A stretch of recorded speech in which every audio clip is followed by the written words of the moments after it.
At 75 years old, Sylvia Harte had given everything she had to one man and one marriage for 52 unbroken years.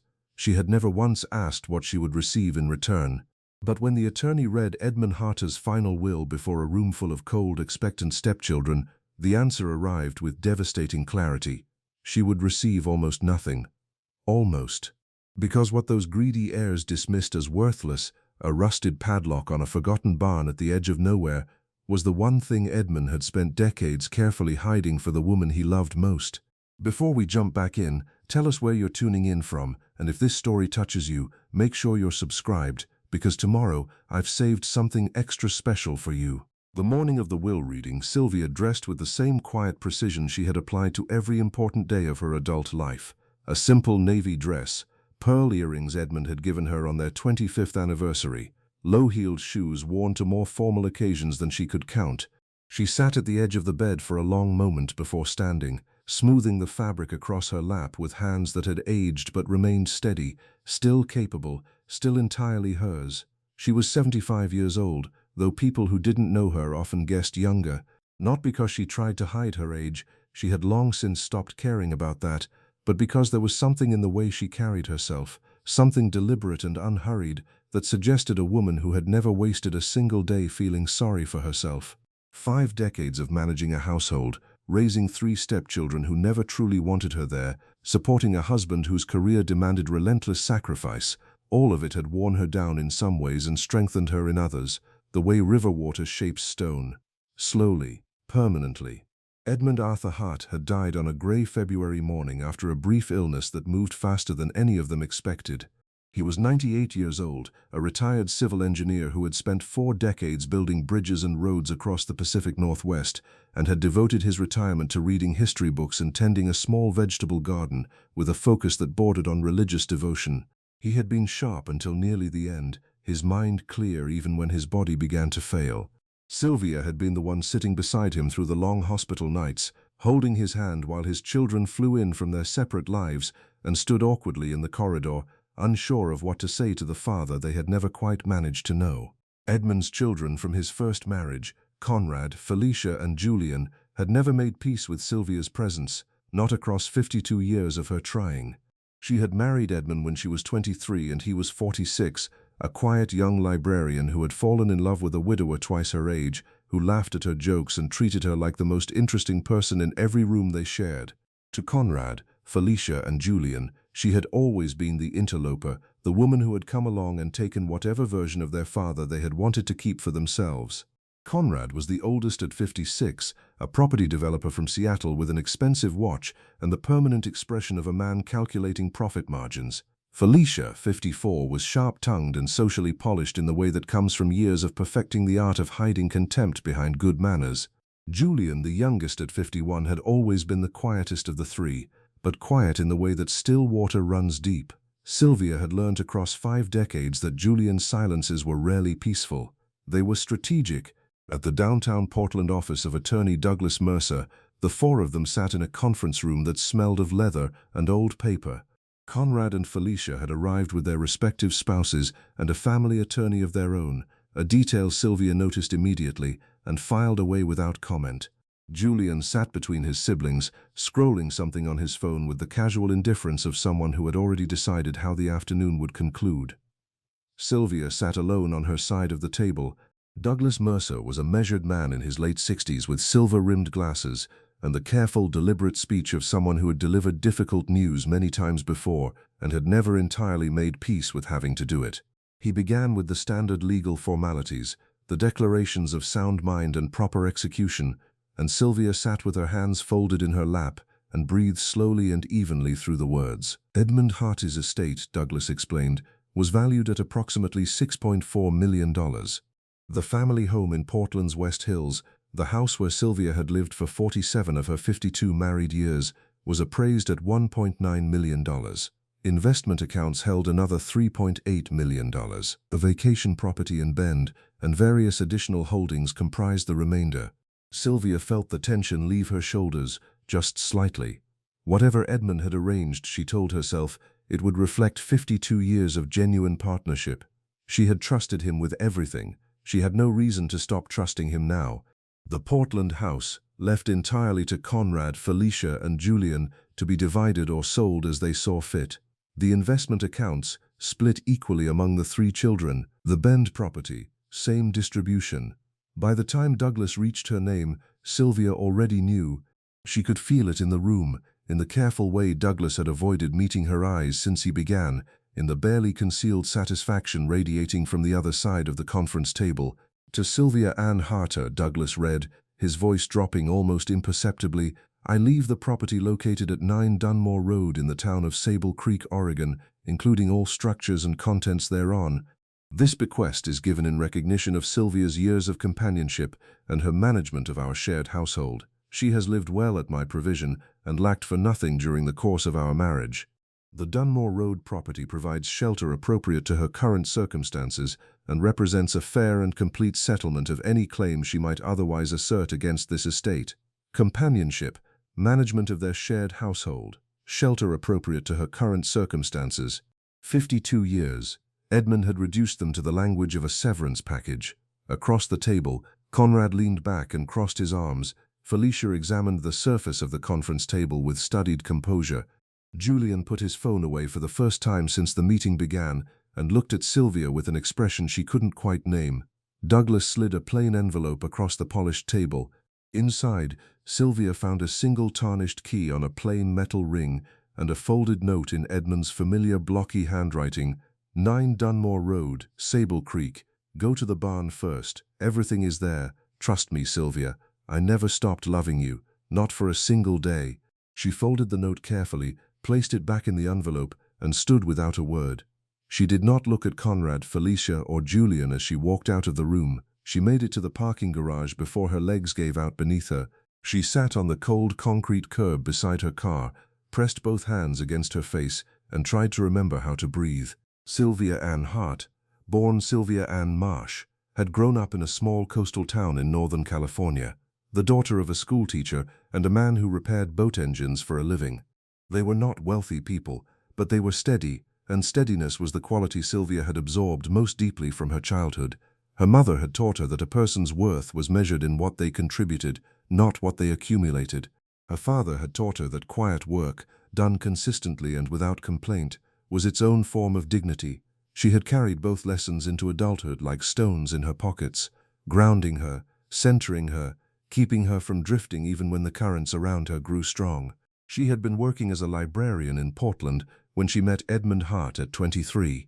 He had come into the branch on a rainy Thursday afternoon, looking for a specific engineering reference text, and she had not only found it in under 4 minutes, but had also suggested 3 related volumes she thought might interest him.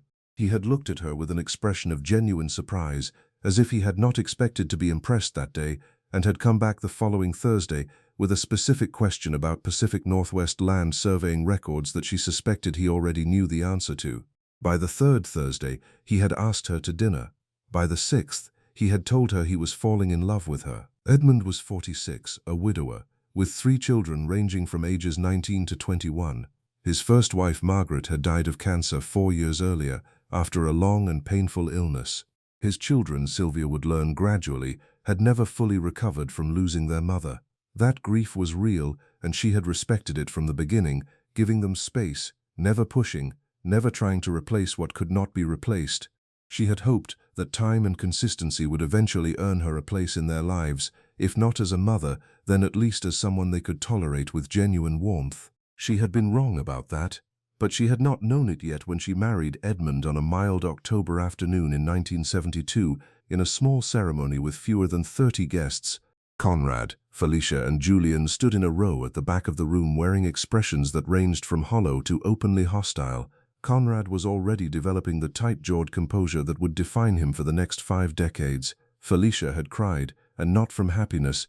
Julian had simply stared at Sylvia throughout the ceremony with an unreadable blankness that had unsettled her more than either of his siblings' visible emotions. She had tried anyway. For 52 years she had tried. She remembered birthdays and anniversaries for all 3 of them, for their spouses, for their children, and eventually for their grandchildren. She sent thoughtful gifts chosen with genuine care. She prepared elaborate meals when they visited, kept their childhood rooms intact long after it was necessary, attended every significant event she was invited to, and quietly accepted not being invited to others.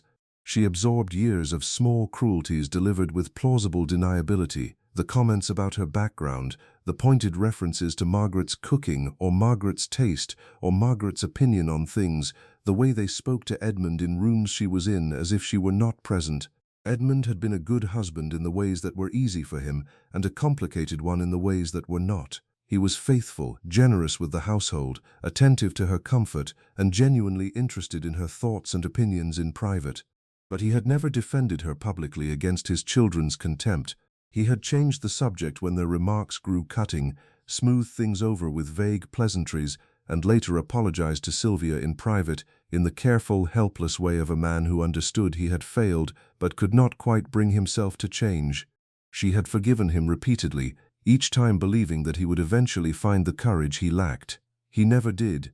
Or rather, she had not known until February of this year that his courage had been taking a completely different shape than she had ever imagined. What she had known was this: Edmund traveled for work throughout his career, often for days at a time. After retirement, he had taken to occasional solo trips he described as fishing weekends or drives through the countryside to clear his head. He had maintained a locked study at the back of their Portland house that she had never entered, not because he had forbidden her explicitly, but because his discomfort when she approached it had always been clear enough. He had kept separate financial records she had never seen statements for. She had trusted him on all of it, the way you trust someone who has never given you explicit reason not to, even when something small and quiet inside you occasionally wonders what it is that trust is actually resting on. She would find out now. She had a tarnished key and an address in a town she had never heard of, and she had absolutely nothing left to lose. Edmund Arthur Harte died on a Tuesday morning in February, which Sylvia would later think was appropriate for a man who had always been most himself on ordinary days. Not holidays or celebrations or occasions that demanded performance, Tuesdays. Quiet mornings with coffee and a book and no particular agenda. He had spent the final weeks of his life in a private room at Providence Portland Medical Center, where the nurses had learned quickly that he preferred classical music to television and that his wife arrived every morning at 7 and stayed until visiting hours ended. Sylvia had been there when he went. She had been holding his hand, reading aloud from a history of the Oregon Territory that he had asked for 3 weeks earlier and never quite had the strength to finish himself. His breathing had changed sometime around mid-morning, growing slower and further apart in the way the nurses had gently prepared her to recognize. She had set the book down and held both his hands in hers and talked to him quietly, telling him things she had said before and things she had never managed to say, until the breathing stopped entirely and the room became very still. She sat with him for a long time after. The nurses gave her space without being asked. When she finally stood and walked to the window, Portland was going about its ordinary Tuesday business below her, indifferent and continuous, and she felt the particular loneliness of grief that has nowhere immediate to go. Conrad arrived from Seattle 4 hours later. Felicia flew in from San Francisco that evening. Julian drove up from Eugene and reached the hospital just before midnight. They had gathered in the corridor outside Edmund's room in a tight, exclusive cluster, speaking in low voices, and Sylvia had stood slightly apart from them and understood without anyone saying it directly that the geometry of this grief did not include her. She was its witness, not its center. She had loved Edmund longer and more consistently than any of them, and it did not matter. Blood organized the room without apology. The funeral was held the following Saturday at a Lutheran church in the West Hills neighborhood where Edmund had lived most of his adult life. It was a significant service, attended by several hundred people. Edmund had been a respected figure in Portland's engineering and civic communities for decades, and the church filled steadily throughout the morning until people were standing along the walls and spilling into the entryway. Sylvia sat in the front pew. For approximately 40 minutes, she sat in the front pew. Then Conrad's wife leaned across with a practiced expression of apologetic regret and explained that the family had decided the immediate family should sit together, and perhaps Sylvia would be more comfortable in the second row where there was plenty of space.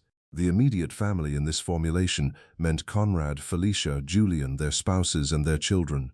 It did not mean the woman who had been married to Edmund for 52 years. Sylvia moved to the second row without a word. She had learned across 5 decades that certain battles cost more than they were worth, and the dignity was sometimes better preserved through silence than through confrontation. She sat in the second row and folded her hands and kept her face composed while colleagues and former associates took turns at the podium eulogizing a man she had known more intimately than any of them. They spoke of Edmund the engineer, the civic leader, the devoted father. One colleague told a long story about a bridge project Edmund had managed in the early 1980s. Another spoke about his integrity and professional dealings. A former city official talked about Edmund's contributions to regional infrastructure planning. Conrad delivered a prepared eulogy about his father's dedication to family and legacy, using the word family 14 times in 8 minutes, while Sylvia sat 6 feet behind him. Not one person mentioned Edmund the husband. Not one speaker acknowledged the woman who had built his home, managed his household, supported his career, nursed him through 2 serious illnesses, sat beside him for 52 years of ordinary Tuesdays.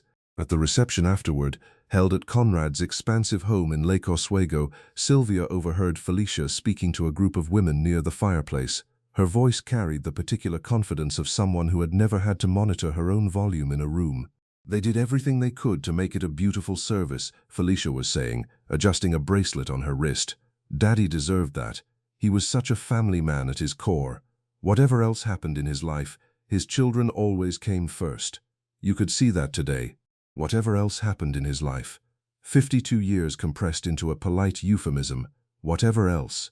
As if Sylvia had been a minor digression in Edmund's biography, rather than the longest continuous chapter of it. She set down her glass of water, smoothed her navy dress, and walked quietly to a corner of the room where she could breathe without anyone watching her face. She was very good at that. 52 years of practice. The will reading was scheduled for the Monday following the funeral at the downtown Portland offices of Douglas Mercer, who had handled Edmund's estate planning for the better part of 2 decades. Sylvia had met Douglas at several of Edmund's professional functions over the years.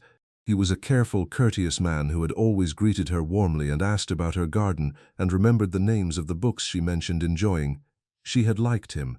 She still liked him, even now, sitting across from his carefully neutral expression in a conference room that felt progressively colder with every paragraph he read. She had dressed carefully that morning, the navy dress, the pearl earrings, the low-heeled shoes. She had made herself coffee in the kitchen of the West Hills house for what she had not known would be one of the last times, standing at the window watching the February garden in its gray winter dormancy, the rose bushes she had planted in 1978 bare and skeletal against the fence. She had told herself there was no reason to be frightened. 52 years of marriage, Edmund had always provided for her. He had always, in his complicated way, taken care of things. She believed that until approximately 20 minutes into the reading, when she stopped believing it entirely. The Portland house, gone. The investment accounts, gone. The Bend property, gone. Each asset read aloud in Douglas Mercer's careful monotone and directed cleanly and completely to Conrad, Felicia, and Julian, while Sylvia sat on her side of the conference table and felt the floor of her understanding tilt slowly beneath her like the deck of a ship taking on water. When Douglas reached her name, he paused for just a fraction of a second longer than necessary, the kind of pause that a person makes when they are steeling themselves. To Sylvia Ann Harte, he read, and his voice had dropped almost to the register of an apology. I leave the property located at 9 Dunmore Road in the town of Sable Creek, Oregon, including all structures and contents thereon. This bequest is given in recognition of Sylvia's years of companionship and her management of our shared household. She has lived well at my provision and lacked for nothing during the course of our marriage. The Dunmore Road property provides shelter appropriate to her current circumstances and represents a fair and complete settlement of any claim she might otherwise assert against this estate. Douglas set the document down and removed his glasses, polishing them with a cloth he produced from his breast pocket. He did not look at Sylvia directly, which told her more than any expression could have. Companionship, management of their shared household, a fair and complete settlement. Edmund had written about her the way a man writes about a housekeeper whose contract has expired. Clinical, transactional, scrubbed entirely clean of 52 years of actual living. Conrad broke the silence first. He was already gathering papers, already moving, as if the meeting had concluded several minutes ago and he was simply waiting for the formality of everyone else catching up. There's the matter of the transition timeline for the Portland property, he said to Douglas, not to Sylvia. We'd like to move quickly on listing it. The spring market is strong and we don't want to miss the window. Douglas kept his voice level. The will specifies 30 days for Sylvia to arrange her affairs and vacate the property. That timeline is legally binding and non-negotiable. Of course, Felicia said smoothly, folding her hands on the table with a composure that Sylvia recognized as rehearsed. We're not unreasonable. 30 days is perfectly adequate to arrange alternative accommodations. She offered Sylvia a smile that contained no warmth whatsoever. The Sable Creek property will give you something to work with, Sylvia. It's something at least. Something. The word landed with the quiet, devastating precision of a stone dropped into still water. Douglas slid the plain envelope across the table. His hand, Sylvia noticed, was not entirely steady. This contains the deed to the Dunmore Road property, transferred to your name, along with a key and a personal note Edmund asked me to include. He paused. Sylvia, I want you to know that I advised Edmund strongly against the language used in certain portions of this document. He was insistent. I'm sorry. She picked up the envelope without responding and stood. Douglas called after her gently as she reached the door. If you have questions, if you need anything at all, please contact me directly. I mean that sincerely. She nodded without turning and walked out into the corridor, past the receptionist who looked up briefly and then back down at her desk, through the glass lobby doors and out onto the cold February street, where Portland was grey and indifferent and entirely unbothered by the fact that 52 years of a woman's life had just been reduced to a tarnished key and a handwritten address in a town she had never once heard Edmund mention. She sat in her car for a long time before she was able to drive. Preparing and narrating this story took us a lot of time, so if you are enjoying it, subscribe to our channel. It means a lot to us. Now back to the story. The 30 days that followed were a precise and methodical dismantling of everything Sylvia had built across 5 decades, conducted by 3 people who had perfected the art of cruelty through the simple mechanism of pretending it wasn't cruelty at all. Conrad, Felicia, and Julian arrived at the West Hills house within 48 hours of the will reading, bringing with them contractors, a real estate agent named Brenda who spoke exclusively in market terminology, and the collective energy of people who had been waiting a very long time for something and were deeply relieved it had finally arrived. They did not ask Sylvia to leave rooms. They simply moved through them as if she were not there, measuring walls, photographing ceilings, discussing structural modifications in voices loud enough to carry clearly to wherever she happened to be sitting. Conrad walked through the kitchen one morning while Sylvia was eating breakfast and stood beside the window with the real estate agent, discussing the cabinet configuration and the age of the appliances with the clinical detachment of a man evaluating a commercial property rather than the kitchen where a woman had prepared thousands of meals across 5 decades. He did not acknowledge her presence at the table once. Felicia was subtler and therefore worse. She had a talent for the cutting remark delivered at precisely the right pitch of apparent sympathy, the kind of comment that made the recipient feel they were being unreasonable if they reacted to it. She stopped by one afternoon while Sylvia was carefully wrapping the dishes from the dining room cabinet and stood in the doorway watching for a moment before saying, "Those were Mother's dishes originally, weren't they? I'm sure you've enjoyed using them. I think we'll keep those in the family." The dishes were not Margaret's. Sylvia had purchased them herself at a market in Eugene in 1989. She wrapped the last one in newspaper, placed it in the box and said nothing. Julian simply watched. He had always been a watcher. He would appear in doorways or at the end of corridors and observe Sylvia moving through rooms with an expression of quiet, patient calculation, as if he were cataloguing everything he saw for future reference. She found it more unsettling than Conrad's blunt indifference or Felicia's polished condescension. At least those were legible. Julian's watching had always contained something she could not quite read, and after 52 years she had stopped trying. The house itself became a kind of torture by stages. First, the real estate agents with their measuring tapes and their staging recommendations, then the contractors with their talk of opening up load-bearing walls and modernizing the master bath and replacing the hardwood floors with something that would photograph better. Then the formal photography session for the listing, during which Sylvia was asked politely if she could perhaps stay in her bedroom for a few hours so the photographer could capture the rooms in their best light. She stayed in the bedroom and listened to strangers moving through her home. The garden was the hardest. She had planted the West Hills garden incrementally across 5 decades, layer by layer, learning its soil and its drainage and its particular relationship with Portland's famously complicated light. The rose border along the south fence had taken her 15 years to establish properly. The kitchen garden in the northeast corner was her greatest practical achievement, a precisely organized succession of herbs, vegetables, and edible flowers that produced abundantly from April through October.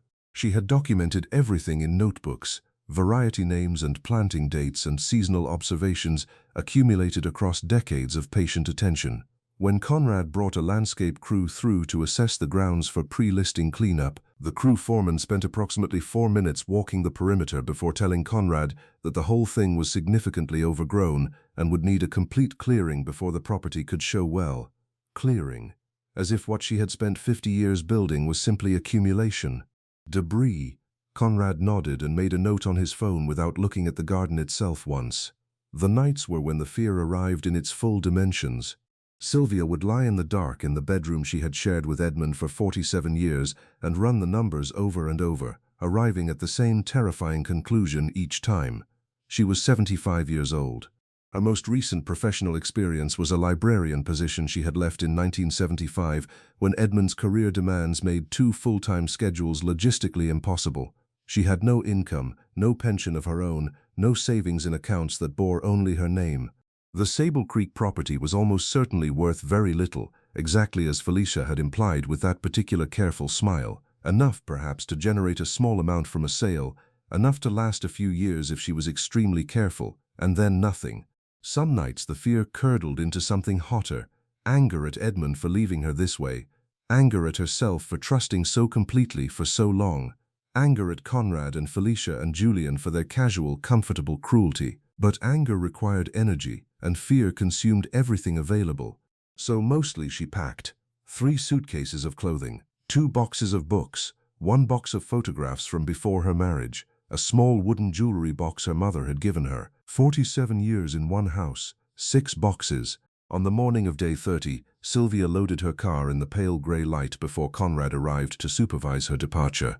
She had learned through careful observation that he preferred to be present for significant moments, particularly moments that confirmed outcomes he had engineered. She had no intention of giving him that satisfaction. She carried the 6 boxes and 3 suitcases down in 3 trips, moving quietly through the house she had loved for 47 years without allowing herself to stop and feel it. Feeling it would come later, somewhere private. Not here.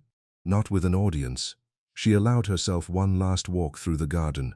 It was early March and the rose border was beginning to show the first tentative growth of the season, tiny red buds emerging along the bare canes with the stubborn optimism that roses always displayed regardless of circumstances. She stood among them for perhaps 5 minutes, her breath visible in the cold morning air, and said goodbye to each section the way you say goodbye to something you built with your own hands and will not see again. Then she walked to her car, started the engine, and drove away from the West Hills house without looking in the rearview mirror once. The drive to Sable Creek took 3 hours and 40 minutes through countryside that grew progressively quieter and more densely forested as she moved south and east away from Portland. She had entered the address into her phone's navigation the night before and studied the route carefully, noting that Sable Creek did not appear on several mapping applications at all, and appeared on others only as a small unmarked dot at the intersection of 2 county roads deep in the Coast Range foothills. The last 40 minutes of the drive took her onto 2-lane roads that narrowed further into a single lane of packed gravel winding through stands of ancient Douglas fir so tall their canopies closed overhead into a continuous green ceiling that filtered the morning light into something soft and cathedral-like. She almost missed the town entirely. Sable Creek announced itself with a hand-painted wooden sign at the roadside that read simply SBABAAAA established 1887, and then a quarter-mile later resolved into a main street of perhaps a dozen buildings arranged around a small square with a dormant fountain at its center. A general store with a wide covered porch, a post office the size of a garden shed, a diner with a hand-lettered menu board visible through the window, a small white church. A library that appeared to have been built from the same local stone as everything else in town and to have been standing since approximately the same era. As Sylvia drove slowly down the main street following her navigation, something odd happened. People noticed her, not with the suspicious attention of a small town registering an unknown vehicle, but with something else, something that felt closer to recognition. An older man sitting on the general store porch lifted a hand in a slow, deliberate wave. A woman sweeping the steps of the diner paused and watched her pass with an expression of quiet, settled certainty. 2 children outside the library stopped what they were doing and stared with open, uncomplicated curiosity. Her navigation directed her left off the main street onto Dunmore Road, which began as gravel and became progressively rougher as it led her uphill through dense forest for approximately a mile and a half before announcing in its cheerful automated voice that she had arrived at her destination. She stopped the car and sat for a long moment with her hands in her lap, preparing herself for whatever disappointment waited beyond the windshield. Then she looked up and forgot entirely about disappointment. The property was set in a wide natural clearing ringed by enormous old-growth firs that had to be several hundred years old, their trunks broader than she could have reached around with both arms. The clearing itself was perhaps 2 acres of open land gone wild with tall grass and the scattered remnants of what had clearly once been organized planting beds. At the far edge of the clearing stood a farmhouse, old and solidly built from local stone and timber, 2 stories with a covered front porch running its full width, and windows that caught the morning light and threw it back warm and amber. But it was not the house that stopped her breath. To the left of the house, set back perhaps 30 yards, and connected to it by a stone pathway almost entirely consumed by encroaching grass, stood the barn.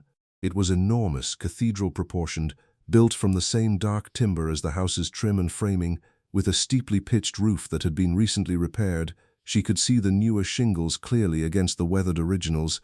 Its enormous sliding doors were secured with a heavy iron padlock that had gone dark with age.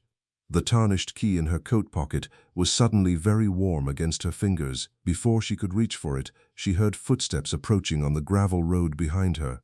A woman in her late 60s was walking toward her with the purposeful, unhurried stride of someone who has been expecting a particular person and is simply confirming their arrival. "You must be Sylvia," the woman said. It was not a question. "My name is Iris Dunbar. Edmund told us you'd come." Iris Dunbar was the kind of woman who made you feel immediately that everything was going to be manageable, not through false reassurance or hollow optimism, but through the simple fact of her steadiness. She was 67, she told Sylvia as they walked together toward the barn, a retired schoolteacher who had lived in Sable Creek her entire life and currently ran the small library on the main square. Edmund had introduced himself to her 23 years ago when he first began visiting regularly, stopping into the library on his first afternoon in town and spending 3 hours reading local history before introducing himself and asking if she knew anything about the property on Dunmore Road. He came every month after that without exception, Iris said, pausing beside Sylvia at the barn doors. Sometimes more frequently. He maintained the house himself mostly, hired local people for the larger repairs, contributed quietly to various things in town without wanting acknowledgement. She smiled slightly. He was very insistent about the no acknowledgement part. He paid for the library's entire roof restoration 4 years ago and made me promise not to tell anyone it was him. Sylvia stood before the enormous padlock and looked at it for a long moment. Edmund had touched this lock every month for 23 years. His hands had been here, in this place she had never known existed, across hundreds of visits he had described as fishing weekends and solo drives and time needed to decompress. 23 years of monthly disappearances, all of them leading here. She put the tarnished key into the lock. It turned with immediate smooth certainty, as if it had been oiled recently, as if someone had prepared it specifically for this moment. The padlock released and she pulled the heavy doors apart along their iron rails, and the barn opened before her. The smell reached her first, dry timber and linseed oil, and something beneath those, something older and organic that she couldn't immediately name. Then the light shifted as her eyes adjusted, and she understood what she was looking at.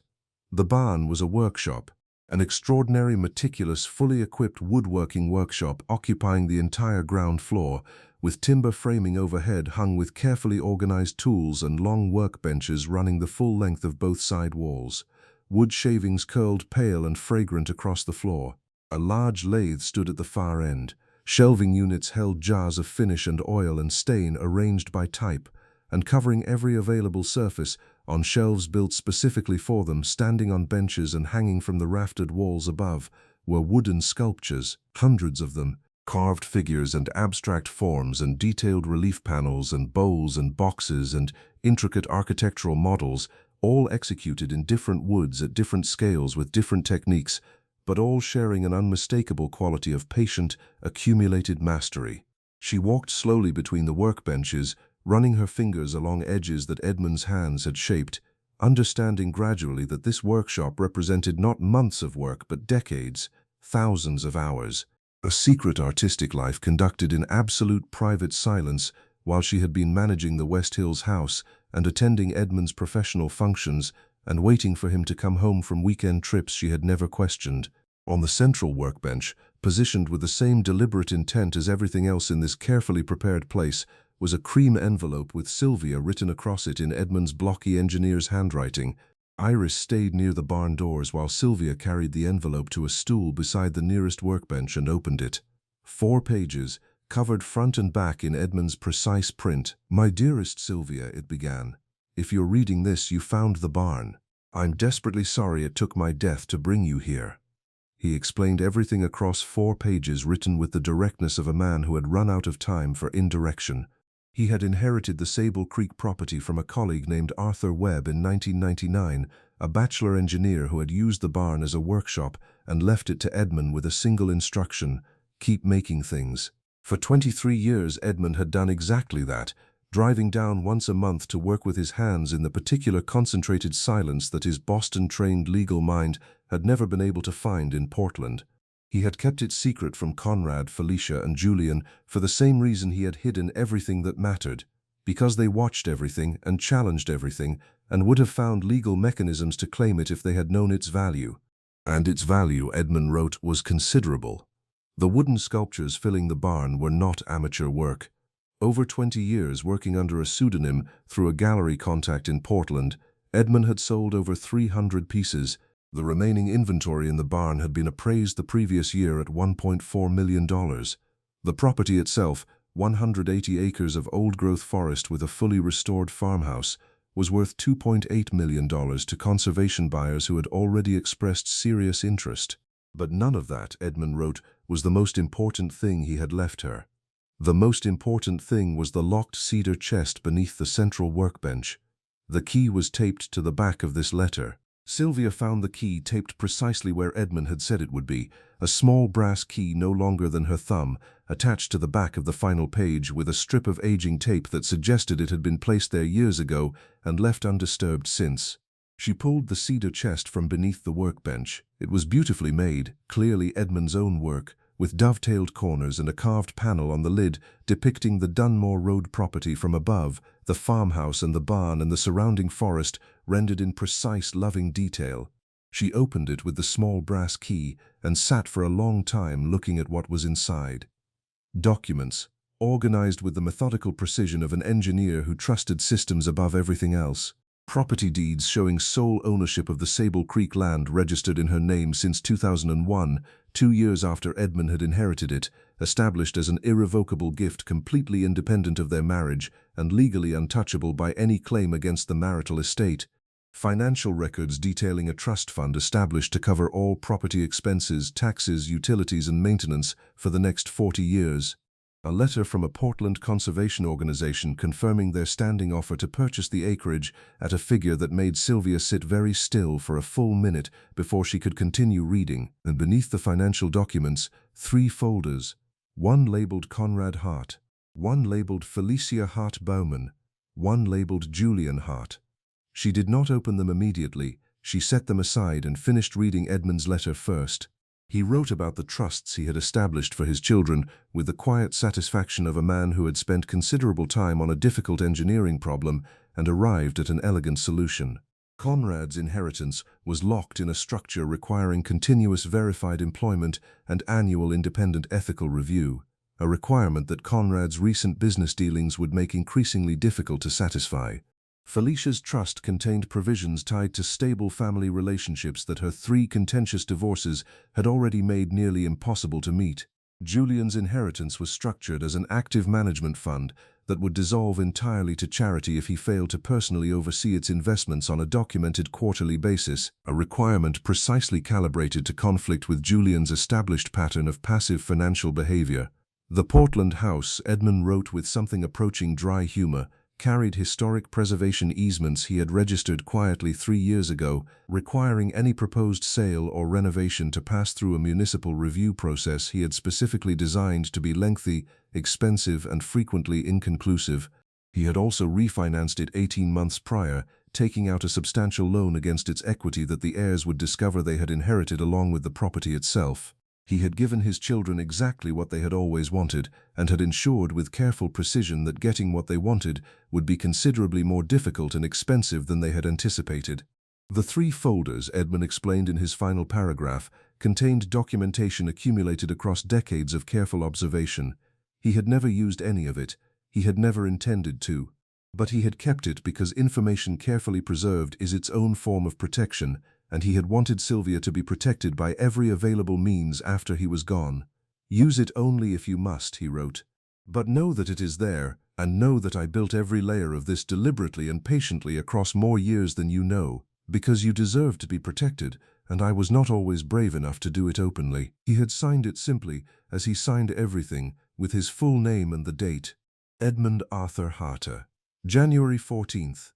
8 days before he entered the hospital for the last time, Sylvia sat in the barn for a long time after finishing the letter. Iris brought tea from the farmhouse kitchen without being asked, and left it beside her on the workbench, and retreated again without speaking, understanding somehow that this was not a moment for company. 6 weeks after arriving in Sable Creek, Sylvia received a call from Raymond Stokes. Conrad had retained attorneys to challenge the deed transfer of the Dunmore Road property, arguing it constituted a marital asset subject to division. Sylvia listened to Raymond's careful explanation of the legal situation, looked around the barn at Edmund's sculptures filling every surface with 5 decades of quiet, devoted work, and told him calmly to let them try. She had documentation establishing sole ownership since 2001. She had Edmund's letter.